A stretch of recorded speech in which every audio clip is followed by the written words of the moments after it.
Welcome to ShovelTalk, a podcast for economic developers. From your friends at the Golden Shovel Agency.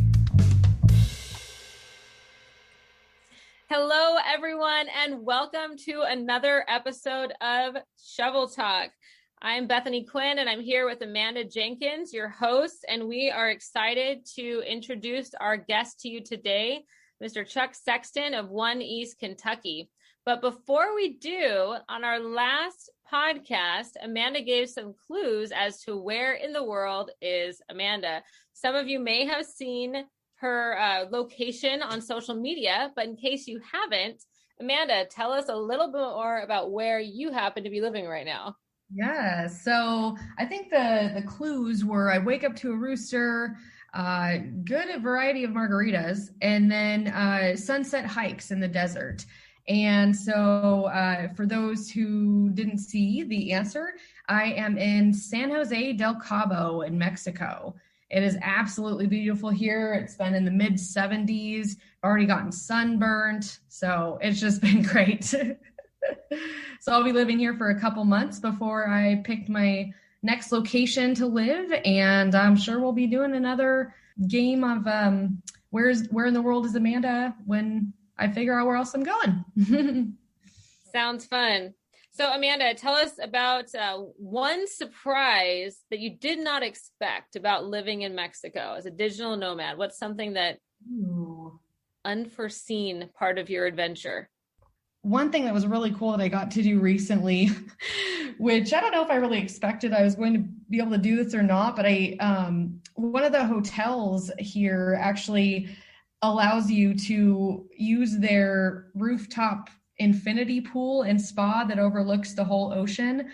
It was completely something you would see on Instagram, that like dreamy, a whole other world that, you know, I never thought I would touch. I don't know. So it was super dreamy, that like total Instagram worthy picture type of place. So it was cool. That's fun. It's always fun to discover those unique places and anywhere you travel. Definitely. All right. Well, it's time to meet our special guest. Let's bring in Chuck Sexton. So Chuck, your personal story is unique in that your upbringing wasn't what one might imagine for a future economic developer who's been traveling the world promoting East Kentucky. So tell us, what was it like growing up as Chuck Sexton?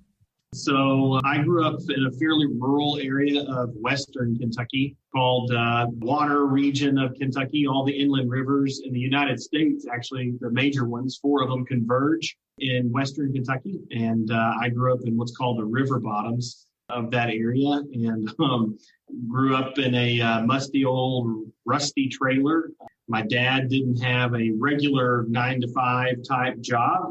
He was a tradesperson, but you know, there wasn't regular work for him. I remember going to get clothes and shoes at the Salvation Army as a kid, you know, ride sharing and stuff with family members and friends to get to school. We didn't have a whole lot growing up. My parents even pawned their wedding rings one year so that we could have Christmas presents. And then when I was about 8, my dad got a job with a company that had expanded in the area. It was a rock quarry, actually, a limestone quarry. And he got on as an equipment operator. And just a little while after that, we were able to get out of that trailer and get a real house. I wasn't having to sleep in a tiny room with my brother that was the size of a closet in a bunk bed anymore. We were able to have what I call a real house made of wood. And it was nice to actually kind of be proud of your house finally. And, by no means was it extravagant, but to me, it was huge. I had my own bedroom. My dad always told me I could work with my back or my brain. You know, he continues to say, I'm glad you chose to work with your brain. However, I did test working with my back a little bit. When I graduated high school, my thought was, I'm going to go and be an actor in New York or Chicago.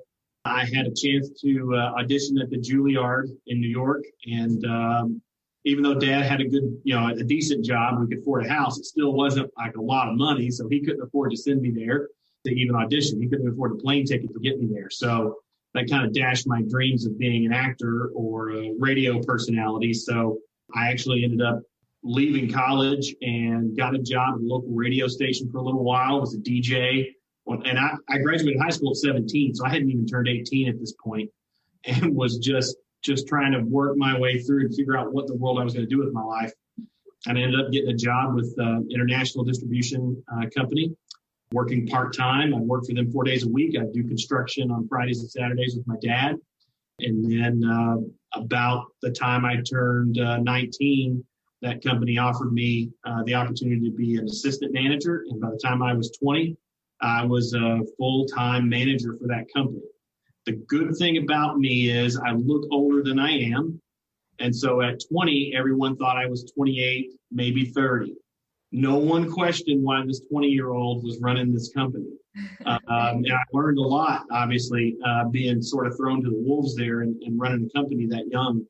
But it was a good experience. I had a lot of my first bout with stress at that point, which has helped me now that I'm 39 and I still have to manage stress well. I do it better now because I was doing it when I was 20. So I learned a lot from that company, really learned the manufacturing side of the United States and the supply chain and distribution and warehousing and, running a business and accounting and inventory and just every aspect of business I learned from that company. I was with them for 7 years. And so, growing up, running around outside barefoot, not having what we call in Kentucky a pot to piss in, and not ever having dreams of doing anything beyond physical labor until I got a little older, and my dad kept pushing me to do something with my life other than working with my hands constantly. It makes me feel good to know he's proud of what I'm doing today, which is helping other families achieve a dream for themselves like we did growing up. And that's what really drives me and my staff members too. They have similar backgrounds to me, and we have a lot of passion for economic development.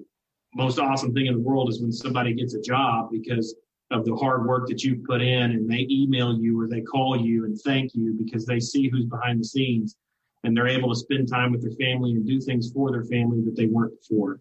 And what a great background to prep you for work in economic development. I mean, I know how much those businesses probably appreciate the fact that you've been where they are, you've ran a business, and you can help them from that personal experience. So that's awesome. Yeah, absolutely. And Chuck, there's a problem with you. You're so good at answering questions. You just ran through like 4 of them. Uh-oh. But, Amanda and I don't always talk a ton about ourselves, but I grew up in a household that, wasn't a ton of money as well. And my dad worked the same job for 30 years. He ended up getting laid off and was never able to recover from that. And I think that's a story that a lot of people in your region now in East Kentucky can relate to. When an industry goes away and you've only done one thing your whole life, what do you do now? And how do you move on to the next thing as a person and really as a community? And that's something that you are very much focused on in your role at One East Kentucky. So really, what is your perspective on how you move a community, move a people to the future? Well, one, they have to have hope. And, that's something we strive to provide just as much as our day jobs and what we're doing is try to, put the right messaging out there, and which is one of the reasons we partner with Golden Shovel is to, help put that messaging out there, that positive news for this region. That job that my dad got that got us out of trailering into a house when I was junior in high school, he lost that job. And he was really worried. I knew he was. My parents didn't talk about it a lot, but I know it affected them, and I saw how it affected them and how they were worried about, my brother and I. And he was able to take his skill set that he gained with that company and transition it to a different industry that needed the same skill set, or at least a similar one.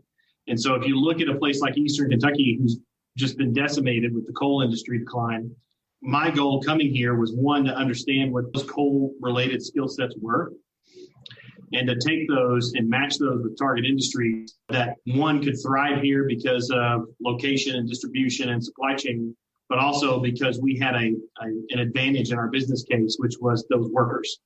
And so, that's what we tout more than anything when we're talking to a company, is that we have this workforce in Eastern Kentucky that is highly mechanically inclined, They can transition easily into other industries. They have a very, very strong work ethic. They're loyal to employers.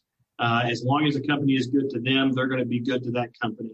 And what's been really satisfying is seeing a company come into this region like Dashcore Aluminum from Canada, and hearing them every time we get together brag about the workforce in this area, how astounded they are with it.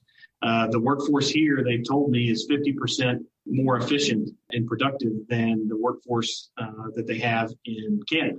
And I just think it's a regional thing. I think it's the value system in this area, and the fact that these men and women who worked in the coal mines and for the supply industries to those coal mines, they had to work 12 and 14 hours a day. A lot of times they were driving 2 hours one way, 2 hours back. They were underground miners. They had to be extremely safety conscious. They also had to be problem solvers. They had to think on their feet. If a piece of equipment broke down, they had to be able to fix that equipment, ensure the safety of the people around them. And they really had to be a jack of all trades, because it could be a mechanical issue, it could be an electrical issue, who knows? And so what that does is allows them to really transition easily into other industries. And so seeing that happen and trying to push that to happen more is really what we're all about as an organization. That was a good answer, Chuck. Thank you. 94.7 WIVR. Oh, there you go. Bring out the radio voice. Here with Bethany and Chuck in the morning. There you go. Amanda was a radio host for a while, too. She didn't tell you that. Oh, you guys should both pull out your radio voices. Who could do the best tease or whatever you call it? There's still some videos on YouTube. I did some voiceover work for a company in Paducah for some commercials for like a credit union. And they're still out there? Yep. They're still on. So, Chuck, tell us a little more about your time as an actor. My short stint in college was in the theater program, and I was really excited about it. And the reason that I got the opportunity to go to audition in New York was because everyone in the class decided that we wanted to submit our work to Juilliard to see if we could get an audition in person. So at least at the time, the way it worked then, if you were a musician or an artist or an actor, you would submit pieces of your work, and then if they liked it, you would get to go in person. So everyone in my theater program submitted VHS tapes. We all edited together, which I learned doing a separate thing in high school. We had a television studio in my high school.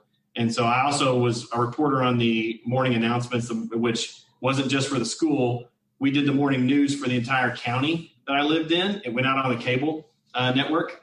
And so I knew how to video edit and do all that stuff. And I helped everybody put their tapes together, and we submitted them. I was the only one in the class. A couple months later, I got a packet from Juilliard to fill out paperwork and to get scheduled to come in person.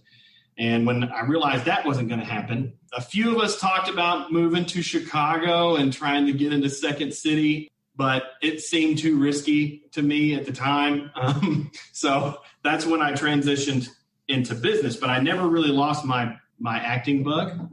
And so, I moved with that company I spoke about. I moved to Henderson, Kentucky, and got linked up with a local community theater there and performed on stage in quite a few shows. I've done The Odd Couple. There's another Neil Simon play called God's Favorite. It's actually it's like a modern day comedy twist on the book of Job from the Bible. It's actually more of a dark comedy that he wrote at a dark time in his life, and it's a very, very funny show. Charles Nelson Riley was in it originally on Broadway, and I was playing that part.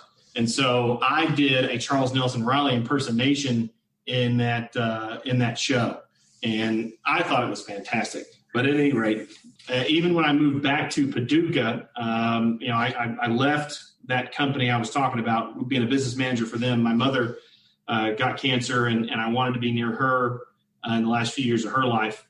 So I moved back to Paducah and got into strategic planning and working with small businesses there for a company. And when I got back there, Paducah has a very, very robust community theater. It's called Market House Theater there in Paducah. It's one of the largest in the state of Kentucky. And so I just started going and auditioning for shows. I did a 2-person show It was also based on a biblical story. It was about Adam and Eve. I'm trying to remember the name of that one. But, it was just the two of us having to do that show for 2.5 hours. And what was interesting was I got cast as Adam first, and then I had to go to all the auditions for Eve. And the director, she wanted me there because there was this very passionate makeout scene in the show. And so I had to make out with 5 different actresses in front of the director, because the reason she wanted to do that was because it was in their, what they called their intimate theater. It wasn't in the full theater because it was just a 2-person show. They did it in their 50-seat theater, and everyone's really close to the stage, and they wanted it to be real. So, Eves would come in and they would read their lines and I would read them with them. And then we would read up to the point of the makeout, and then we would kiss. And so the girl that got the part, when we made out, the director goes, she's like, oh, whew, it's getting hot in here. Well, that girl got the part. But at any rate. What a tough role for you. My goodness. I know you said you had to make out with 5 E's. I don't really know how forced you were. One of the funniest parts about doing those auditions was a girl who came in that I used to work with at Chuck E. Cheese when I was in high school. And she came in and we made out. She's like, hey, I didn't think I'd ever see you again. I'm like, okay, probably not going to see me again after this. So at any rate, I started doing some shows with them, both in Paducah and in Murray, Kentucky. They have a good one there, Playhouse in the Park. And probably my favorite thing I've ever done, I was the Cowardly Lion in The Wizard of Oz. And what was hilarious about that was I got that part in Murray, and right as we started shows, they were having auditions for Wizard of Oz back in Paducah. So I thought, I'll go audition for the Cowardly Lion there too. And I got that part. But once I was in the shows, in the swing of rehearsals and shows, I thought, I can't play the Cowardly Lion for 6 months this year. I just can't do that. So I gave up the role in Paducah and just did it in Murray. But that led me to meet a lot of people, a lot of really great friends in the community theater scene. And they started doing the 48-Hour Film Project there in Paducah, which is an independent film competition. And so I do have a few short independent films that are on YouTube as well that I'm in. I enjoy it. I've not gotten to do anything like that in 6 years. The last thing I did was Grapes of Wrath right before I moved to East Kentucky. So. Now, can you give us the line from what does the Cowardly Lion say? Is that the one with the heart? Like, give us the line. Let's hear it. When Dorothy slaps him. What did you do that for? I didn't bite him. Oh, that's perfect. Awesome. Round of applause. I just sing the song too, The King of the Forest. That's awesome. Let's put a pin in that. We're coming back to it. Okay. Definitely. So, hey, you said that there was more to the story of how you got involved in economic development. Tell us, how did you go from being the Cowardly Lion to economic developer extraordinaire? Actually, that was right before I got into economic development. I finished up that show. So I moved back to Western Kentucky, like I said, to be with my mom and, be around her. And I went to work for this really good company there doing strategic planning, working with small businesses. And part of my role was to, build relationships with the business community. So I got really involved with the Chamber of Commerce there. And I got on a few committees with the Chamber, went through their leadership program called Leadership Paducah. And the president of the Chamber of Commerce, Elaine Spalding, she's a really great friend. She's in Round County, North Carolina now. She encouraged me when they had an opening in the economic development CEO position in Paducah. Chad Chancellor was brought on board as the president of that organization. And he was looking for a couple of project managers that were local, but who had a background that would suit economic development and knew the community, had already networked and knew the folks in the region. And so I went and sat down with him, not knowing what in the world economic development was. But Elaine believed in me, and she felt I had the experience level to do this. So I went and met with Chad and interviewed with him. And when he told me what economic development was, I thought it sounded like the greatest career that anyone could ever have, especially a guy who grew up poor, and wanted to see more opportunities for his dad, for himself, for his friends. And so if I could be a part of a team that was changing the economic landscape of the region, I wanted to jump at a chance to do that. So luckily, Chad gave me the opportunity and was a really good mentor, and pushed me and Alex Metzger, who I don't know if you all know Chad and Alex very well, but Alex and Chad are business partners now in Next Move Group. And it was funny because I worked for Alex's dad in high school at Chuck E. Cheese and worked with Alex at Chuck E. Cheese. We were the same age, and we were also the same age as Chad. We were all 28. I'll never forget the local paper, the Paducah Sun, when we all finally came on board together. The headline was, "The future of Paducah is in the hands of 3 28-year-olds." So tell us, Chuck, what's your greatest motivation? For me, it's really about what I said earlier. It's about trying to change the future for families in this region in particular. I don't think there's a region in the United States. I mean, obviously this is in the eye of the beholder, but I don't think there's a region in the United States that needs economic diversification more than Eastern Kentucky. You know, these folks have been stepped on a lot. I mean, it's not just that they've had a hard time with the coal industry, not just the coal industry recently, but, you know, there's been a roller coaster in the coal industry for decades. And now that it's, you know, the primary job creator in the region is pretty much non-existent. And you add to that fact that Eastern Kentucky has been depicted in media and just about every political campaign and every newspaper as being this terrible place. It doesn't make it any easier to do economic development here.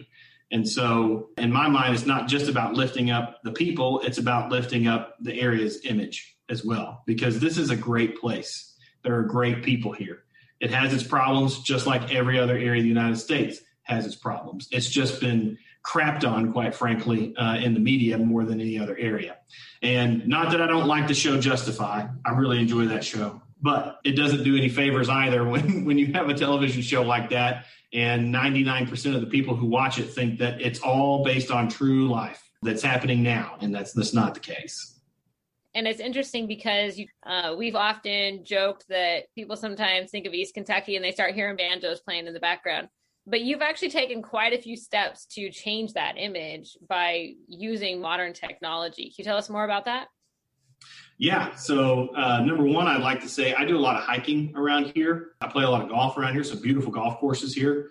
And I have never once heard a banjo playing anywhere. I've lived here for 7 years. So, you know, one of the things we wanted to do in partnering with you all at Golden Shovel was to make sure that the positive aspect of what's going on here in Eastern Kentucky, not just our work, but positive news from other aspects of the region, is reaching a broader audience, but at the same time, a targeted audience. And so, you know, working with you all and, you know, partnering with LinkedIn on some of these articles has been really, really important because as I'm going out and trying to meet with companies and working with our third-party consultant to line up meetings, it's always helpful that Golden Shovel has blanketed that area with positive news about Eastern Kentucky before we show up or before they start reaching out to those companies. It's nice that maybe an executive at an automotive company in Ontario has seen some positive news about Eastern Kentucky, and then they get a phone call saying, "Hey, would you like to meet with someone from there?" It makes it a lot easier to get those meetings.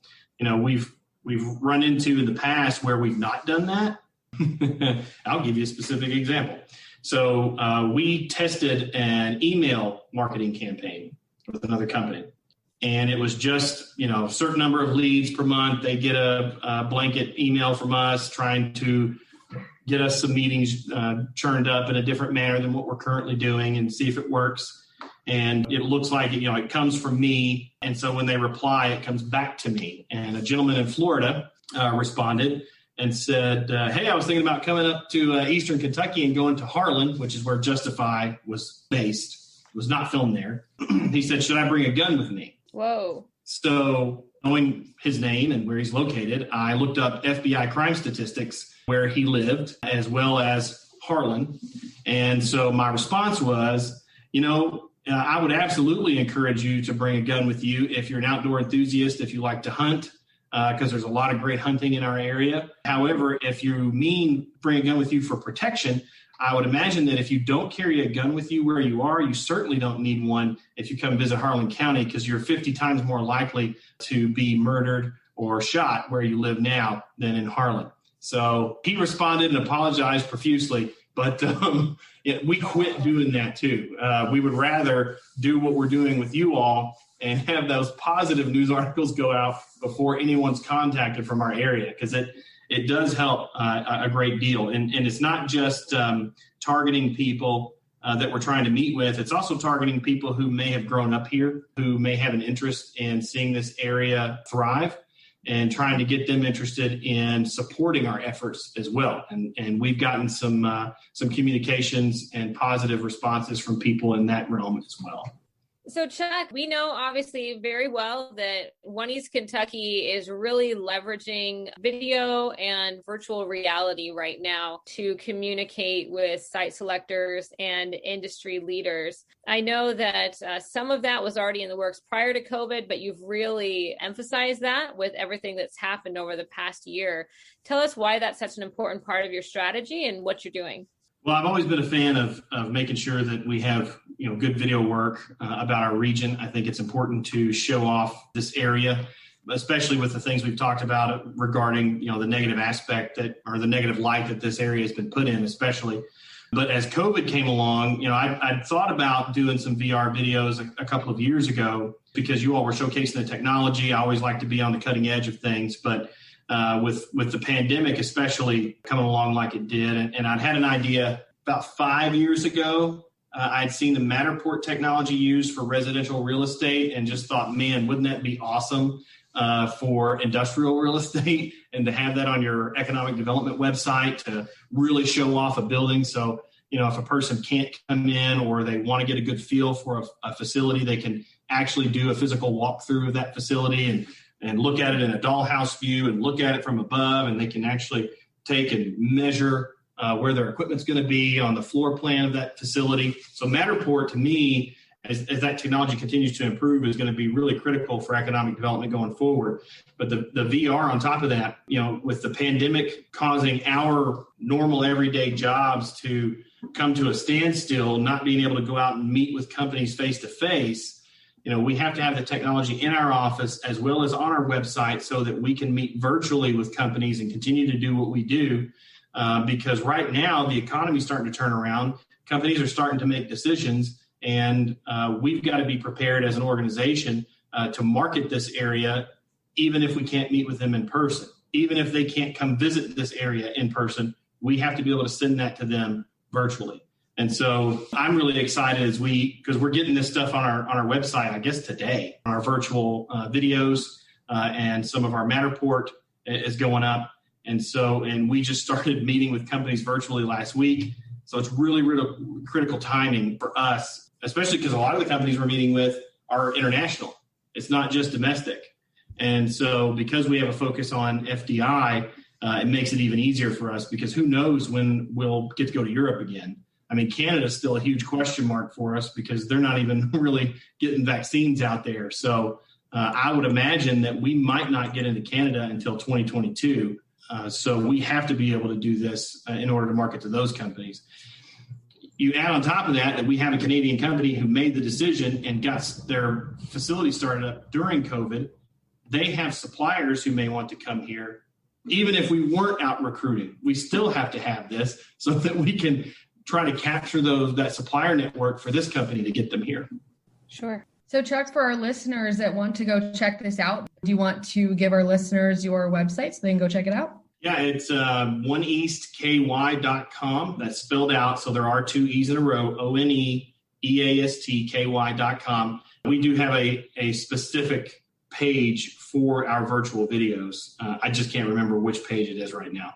We just did an advertisement in the Kentucky Economic Development Guide. And Ivy on my staff, her thought process behind it was to make it all about our virtual marketing. And so there's a QR code that's inlaid with the advertisement that's in the magazine so that people can scan it and takes it straight to the page.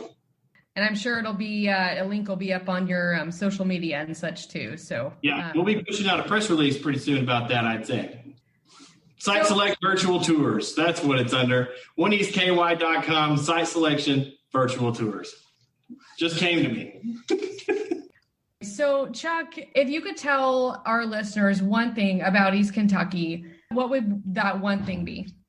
It is an absolutely gorgeous place to visit. You know, your listeners are probably people who do what I do, so I'm not going to talk about why they need to put a plant here or a factory here. But for people out there who like to do outdoors things, this is a wonderful place to visit. One of only 2 interstate parks in the United States is here. The deepest gorge east of the Grand Canyon, it's called the Grand Canyon of the South, is here, the Breaks Interstate Park.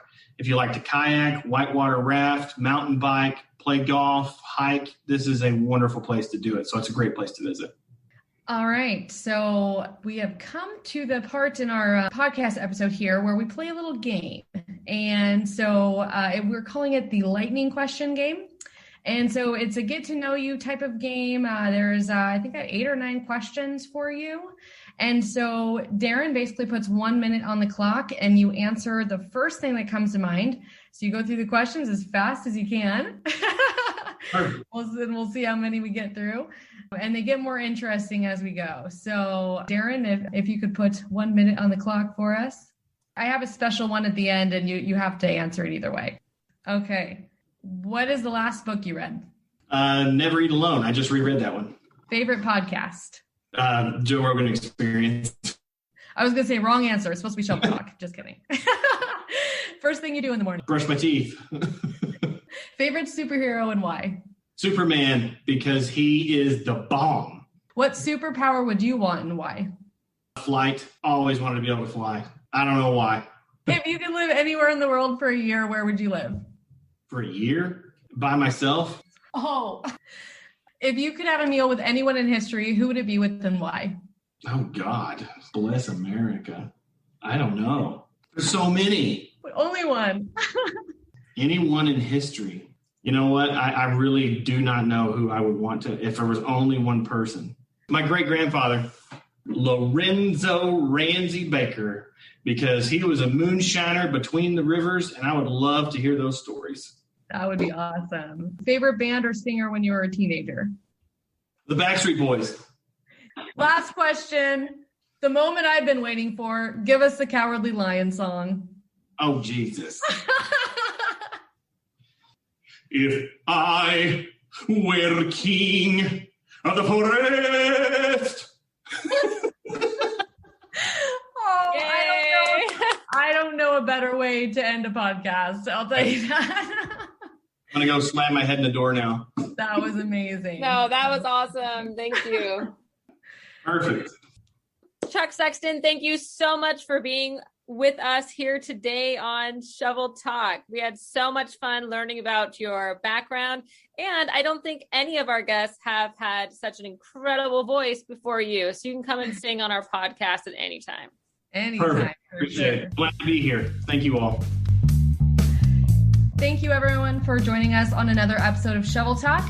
We did just recently put out a Opportunity Zone ebook. So be sure to get that. It is at our website at goldenshovelagency.com.